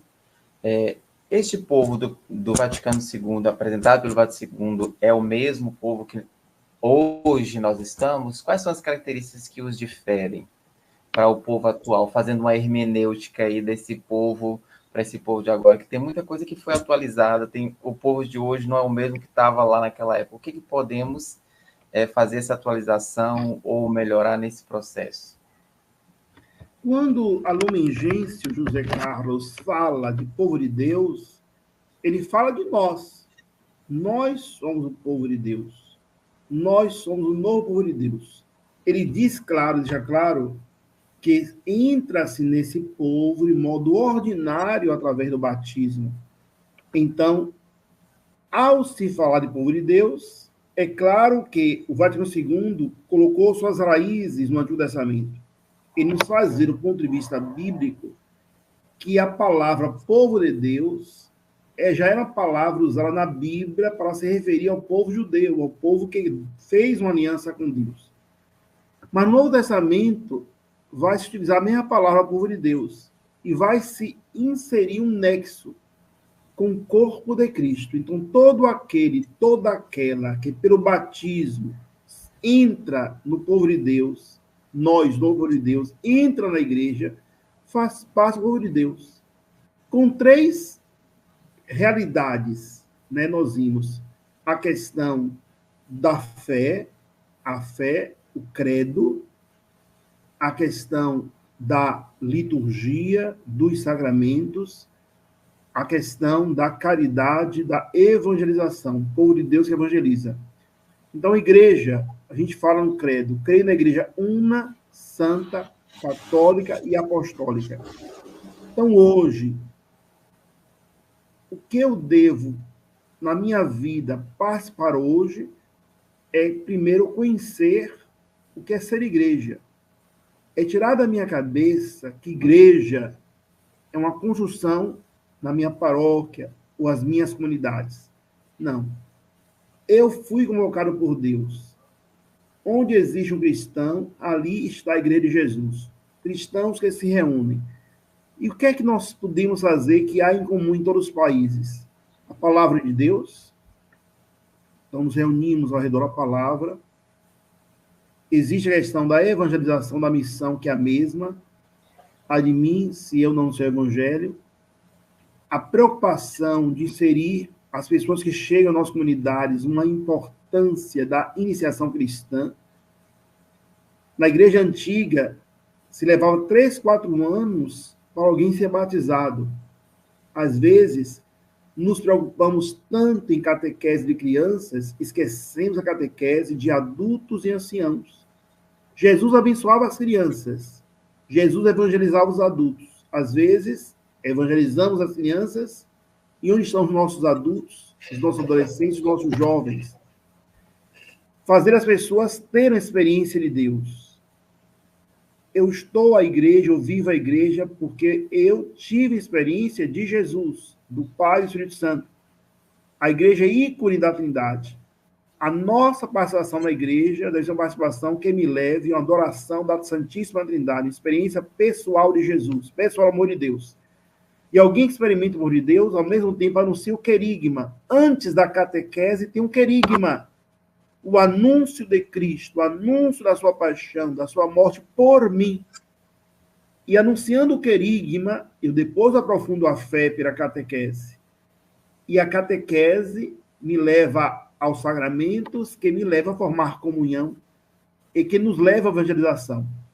Então, ser povo de Deus é ser um povo evangelizado, um povo de oração, um povo de adoração ao Senhor, um povo de seguimento a Jesus, um povo que vive a caridade para com os pobres. Na nossa comunidade deve existir elementos que levem alguém que vem de fora, que adentra, a crescer na fé. João Paulo II dizia assim, toda paróquia deve ser escola de oração. Será que minha paróquia tem sido escola de oração? Uma pessoa que hoje entra em nossas comunidades, nossas paróquias, nós conseguimos acompanhá-la a ponto Deus me ajudar, nós ajudarmos a fazer a experiência de Deus. Então, existem elementos na igreja que não mudam. A igreja do século I, existem elementos iguais ao século V. A mesma Eucaristia celebrada por Pedro, por João, por Agostinho, a mesma Eucaristia celebrada aos domingos. No mesmo dia que ele celebrou a Eucaristia, é domingo. Os cristãos do terceiro século, que foram proibidos de celebrar a Eucaristia, foram martirizados. Um deles disse ao governador: por que vocês celebram essas coisas? Eles responderam: porque sem um domingo não podemos viver, sem a Eucaristia não podemos viver. Então, a palavra de Deus, a Eucaristia, a mesma fé e moral, os sacramentos e a evangelização, a paresia, o saber que existem pessoas que ainda não conhecem Jesus e saber que a pessoa cresce em qualidade de vida quando ela tem experiência com Cristo, penso que são elementos presentes ainda hoje para tirar a igreja, nós igreja, não igreja enquanto santa, nós igreja, da letargia. O Papa disse semana passada, um dos vícios piores da igreja hoje é a preguiça espiritual, é a assídia, onde muitos cristãos vivem na assídia, na preguiça, no comodismo, na frieza, não se importa com aquele que está lá, não se importa com a evangelização. Vem à missa, chega atrasado, vem à missa com qualquer roupa, vem à missa, não cala a boca, fica, hoje até, na hora da missa, com o celular, outros vão namorar na hora da missa, as pessoas não sabem o que é a Eucaristia. Na consideração, muitos que podem ajoelhar não se ajoelham, não tem um amor à presença real de Cristo, a respeito, nem na Mãe Santíssima se ajoelha. Então, recuperar as coisas devem ser recuperadas, a piedade não pode destruir. Então, aproveito aqui para dizer que de 20 a 24 de maio nós faremos um congresso, segundo congresso eucarístico, lá na paróquia, aberto a todos, com Dom Adair, eucarístico. Dom Adair vem aqui para nos falar da Eucaristia, esse grande bispo. Teremos 3 dias com ele, segunda e terça, os outros dias com Frei Ícaro e outros sacerdotes, que nos farão adentrar nesses temas, a piedade eucarística, a mulher Maria eucarística, o que é transubstanciação, porque devemos adorar a Jesus, não é? E também Dom Adair, 20 e 21 de maio, taxa só R$10, e 20 a 24 de maio, todos os anos, antes do Corpus Christi, a gente faz essa congresso eucarístico, nos preparando para Corpus Christi, porque eu tenho notado que existe em Salvador pouca piedade eucarística. Se está se arrefecendo, como eu noto que a maioria das nossas paróquias existem pessoas idosas, ou de 40 anos para cima. Minha preocupação é onde estão nossos adolescentes, onde estão nossos jovens, onde está a nossa evangelização, como os nossos jovens adolescentes que estão aí na sociedade podem vir na igreja. Não é? A preocupação é essa, devemos pensar. Porque a maioria está na discoteca, está na balada de noite, mas nas igrejas. Essas pessoas, por nós morrermos, os mais velhos, quem irá nos assumir? Se existe aquele pingadinho de gente, é só ver a caminhada da Conceição da Praia Bonfim. Os jovens são poucos. E se nós colocarmos ali, aquelas pessoas que todas vão domingo à missa, estão engajadas nas pastorais, nos movimentos, se passar a peneira ali, sei lá, ficam poucos. Sim, uma outra pergunta que um pouco tem a ver, mas é mais... o que a gente percebe também hoje no nosso povo de Deus é uma vivência de uma fé, né, muito subjetivista. Eu não vou à missa, eu prefiro assistir à missa, ficar em casa, né? Eu prefiro só rezar no meu quarto, porque enquanto povo de Deus, né, o senhor explanou nessa questão toda que nós somos assembleia e estamos juntos, a salvação também ela é comunitária, não é só individual, mas também comunitária. E enquanto igreja, hoje a gente percebe muito essa individualidade, ou individualismo, né, ou subjetivismo do povo cristão que deveria participar mais comunitariamente, enquanto povo de Deus, dessa vivência, dessa prática de estar e de ser igreja além do seu quarto, além da sua TV, e que isso aprofundou muito mais com a questão da pandemia, que o povo assistia a TV, assistia a missa, não estava lá vivendo ou fazendo a experiência, né? E enquanto povo de Deus, que ontem a gente até refletia sobre a virtude escatológica da esperança, e aí vem a pergunta, enquanto povo de Deus, o que precisamos mudar para que esse esperançar possa estar mais fortalecido em busca esse catos que a gente tanto quer, ou dessa terra, ou desse reino celeste que a gente tanto busca? Eu respondo a sua indagação, o seu questionamento, com o Evangelho do domingo passado. A aparição de Jesus aos apóstolos no cenáculo. Tomé, quando Jesus apareceu a primeira vez, Tomé não estava. Quando os apóstolos falam da alegria de terem visto Jesus, Tomé disse: não acredito. Se eu não tocar nele, se não ver os pregos, o lado aberto, não acreditarei. Não é verdade que ele restou. 8 dias depois, Jesus ressuscita. Tomé lá estava.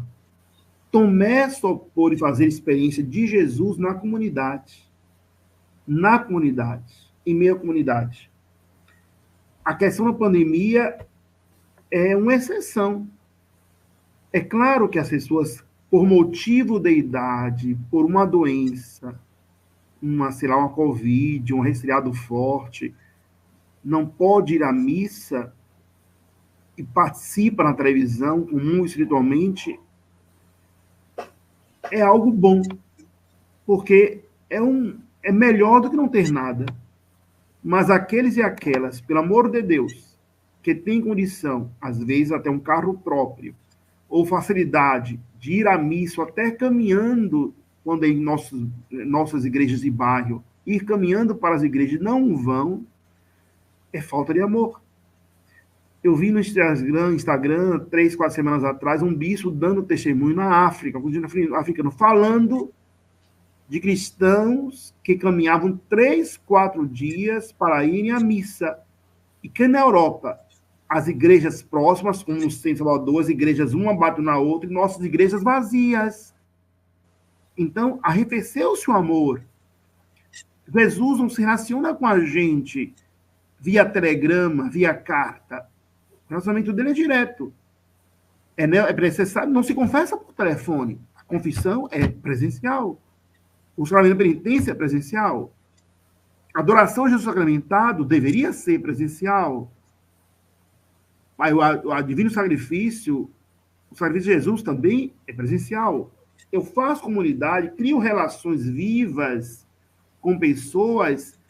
O amor é concreto, é real, é na comunidade que eu sou feliz. Alguém perguntou sobre a inscrição no congresso.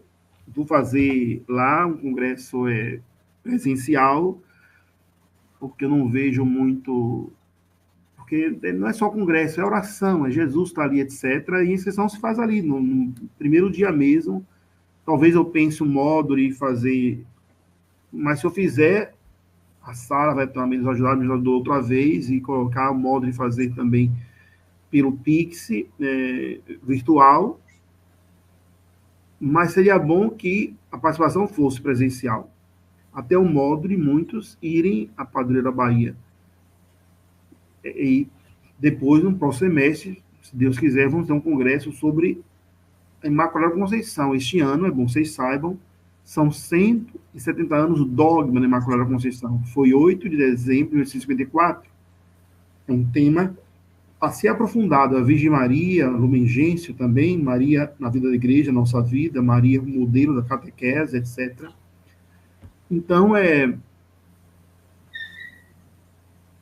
uma fé virtual. Jesus não nos chama para uma fé virtual. Jesus nos chama para uma fé vivencial. Eu não falo com ele com telefone, nem fixo celular. A gente fala com ele na oração, no coração. Então, até ficar muito em casa, alimenta a nossa preguiça, alimenta o nosso comodismo, alimenta o nosso medo. Até dificulta a visita a um doente, ao velhinho, ao idoso. Quanto bem eu posso sair, saindo da minha casa, visitando outras casas, outras famílias. Eu vejo aí, quando vou na casa do povo, assim, paro na casa do povo, as pessoas ficam felizes. Ô, Padre, obrigado por essa bênção, obrigado por essa visita. É uma grande alegria. E você evangeliza a família toda. É isso que eu penso, José Carlos.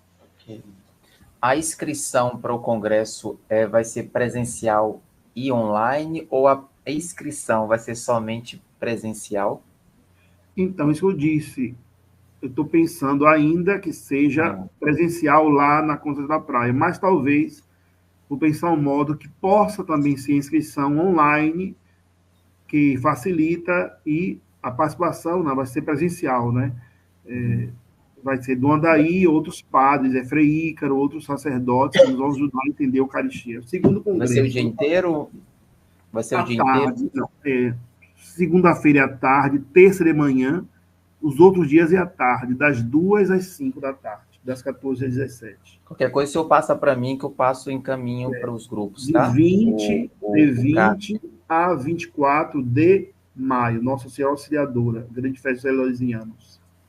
Mas é uma grande alegria estar com vocês, alegria para Zé Carlos, a convite. Foi rápido, não deu nem muito tempo, já mandou, não sei o quê, não teve nem uma semana.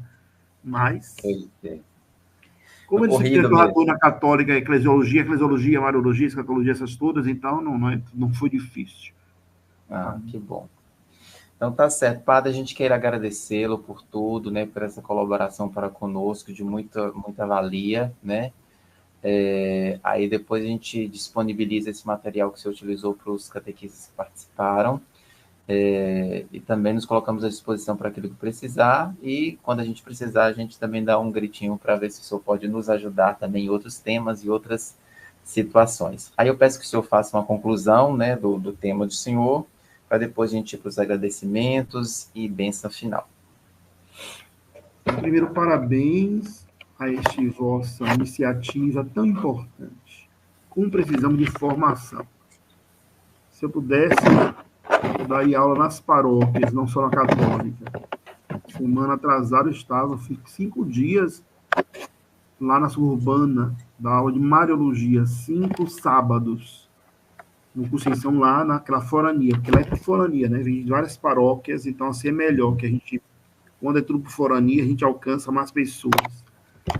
É formidável isso. Catequistas bem preparados, catequistas que oram, catequistas que amam a Jesus, catequistas que evangelizam e dão catequese e se deixam catequizar também por Jesus. Então, parabéns, continue fazendo outros momentos desses, essa formação bíblico-catequética. Recordei também no CRI Jovem, no tempo de Monsenhor, o padre nosso Maton. O Maton foi um grande santo para a juventude, para a catequese, para o CRI Jovem. Eu espero que se abra processo de edificação dele aqui em Salvador, porque o bem que ele fez. Era um homem que ia para as ruas, distribuía um panfletinho para encontros catequéticos. Enchia aquelas vezes, ali na Teatro Castro Alves, com chacurcho. Depois nós íamos para as várias salas ter um aprofundamento dos temas. Então, eu queria terminar com Nossa Senhora, no dia 25 de março, a Anunciação, fez 29 anos de padre, e tudo na nossa vida cristã, a Maria, Mãe da Igreja, se explica pela ternura de Nossa Senhora. Já dizia o Papa Paulo VI, na sua exortação apostólica sobre a liturgia Marialis Cultus, não se pode falar da igreja sem que esteja presente Maria. Maria não sai da igreja, porque a igreja é um cenáculo, Maria sempre está no cenáculo. E Maria na cruz nos foi dada por Jesus a João. E João levou Maria para a sua casa, entre as suas coisas próprias. Significa que um cristão que é cristã, que não ame Nossa Senhora, que não leve Maria para o seu coração, para a sua vida, não é um cristão pleno, é um meio cristão, é um cristão 70%. Ser cristão pleno é possuirmos um grande amor por Nossa Senhora. E a Nossa Senhora, que foi educadora de Jesus homem, de Jesus menino, com São José, ambos possam educarem também a nós, e nós tenhamos amor naquilo que nós fazemos como catequistas, uma grande vocação, tão grande que agora tem um rito novo, né, de fazer com que surjam esse ministério de catequista na igreja. Então, que daqui possam muitos receberem esse ministério. Obrigado, José Carlos, pelas indicações, pela paciência, que ensinou muita coisa para mim que eu não sabia. A Sara é uma santa, a Sara é daquele Mussurunga, minha paróquia, são na minha paróquia, são Jovenense de Mussurunga. E quando puderem, vão para Padre da Bahia.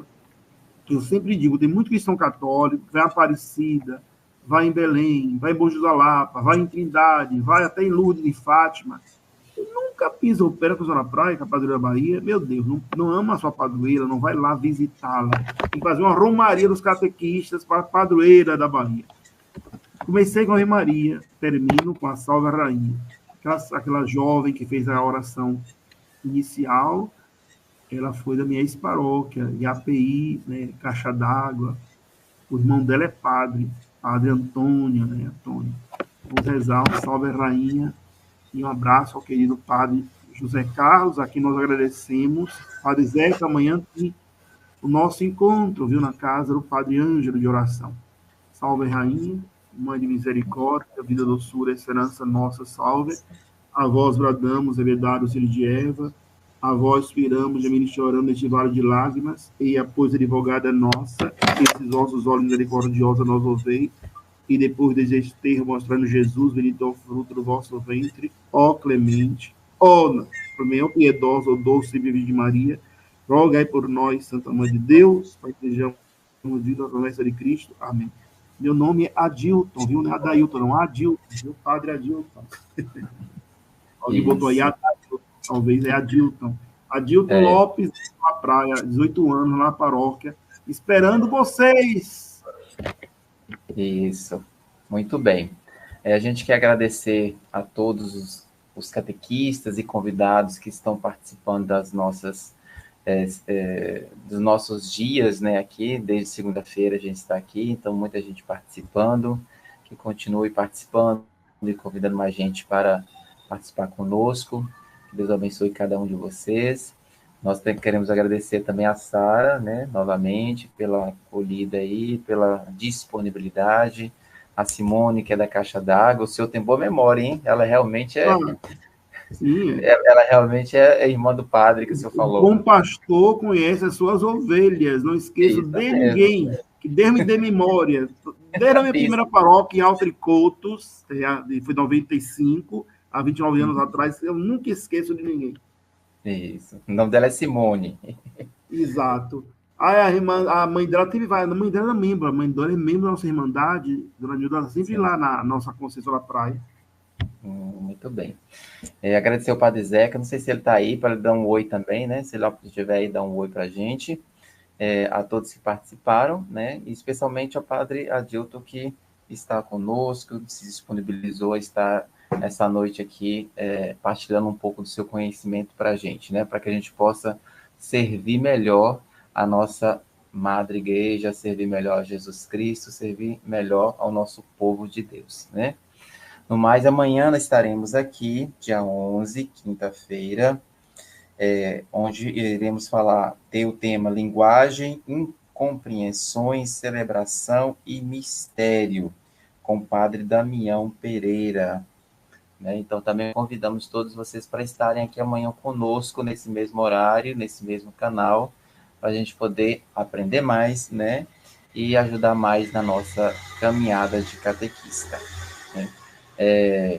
Reforço também que os materiais que a gente está passando nos grupos, que os coordenadores foranos repassem aí para os coordenadores paroquiais, eles possam passar para os catequistas deles, tá? A gente coloca nos grupos e tal, mas às vezes fica um ou outro sem receber. Então, todos os coordenadores aí passarem para os seus coordenadores paroquiais, para que eles possam distribuir, né? E no mais, a gente agradece a todos vocês, né? E aí a gente se encontra amanhã. E no mais, a gente pede que o Padre Adilton nos dê a bênção para a gente encerrar esse momento. O Senhor esteja convosco, está no meio de nós, por intercessão da Padroeira da Bahia, Nossa Senhora da Conceição da Praia, e São José, seu castíssimo esposo, Abençoe o Deus Todo-Poderoso e vossas famílias, nossas vocações, Pai, Filho e Espírito Santo. Amém. Vamos em Amém. paz, o Senhor nos acompanhe. Graças a Deus. Demos graças a Deus. Alguém perguntou o valor da inscrição, padre. R$10, você viu aí? R$10 apenas. R$10. 10. Ok, quem perguntou aí 10. foi Beth, de Guardarini, perguntou. Então, R$10, viu, gente? Boa noite a todos e até amanhã. Obrigado por tudo.